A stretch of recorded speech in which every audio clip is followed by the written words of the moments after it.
Thank you so much, Rick and Jason, and you'll get to hear a little more from Jason in just a little bit, and from Rick a little bit later on when he talks with the Soul Surfer's mom, Sherry Hamilton, so you don't want to miss that at all. And right now I get to talk to somebody who is just absolutely delightful, Ty Smith. Thank you so much, Ty.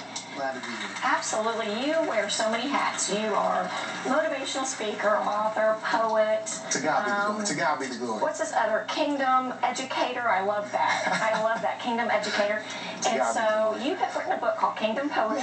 Yes. You've got so much to talk about. So I'm going to shut up so you can start talking about some of it. But tell us first and foremost, because this is what you're most known for, is your Kingdom poetry. So let's jump there. Okay. And then we'll go into that. So tell us a little bit about your big bad poet self. Oh no. It began, in my college dorm room. I allowed the Holy Spirit to minister to me, and I began to write. I began to write a line, and then that line turned into another line, and then it just turned into a poem, and eventually it just turned into a book.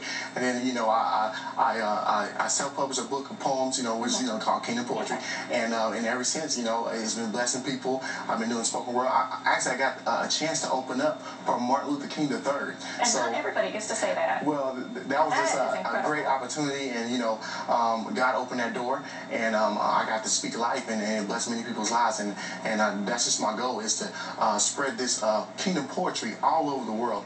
I donate the books to like local schools, middle schools, elementary schools, high schools, universities, even donate them to athletic programs, youth centers, and my goal is just to take this poetry and just spread it all over, because I believe that God has called me for such a time as this to be a part of His kingdom, and to He calls imperfect people to preach a perfect gospel and to build a perfect kingdom. Absolutely. And you've done so much in your young life. I can tell you're younger than I am, but I'm not going to say how much.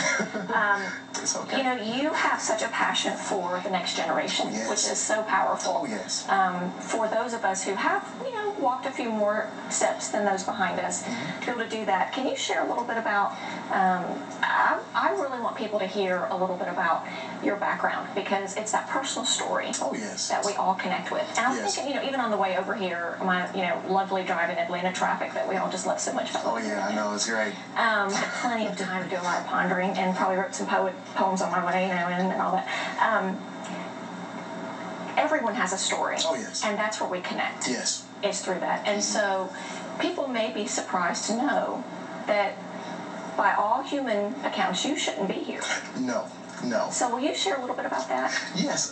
When my mother was 5 months pregnant, she didn't want any more kids at that time. And she tried to abort me. She tried to take a clothes hanger and pull me out.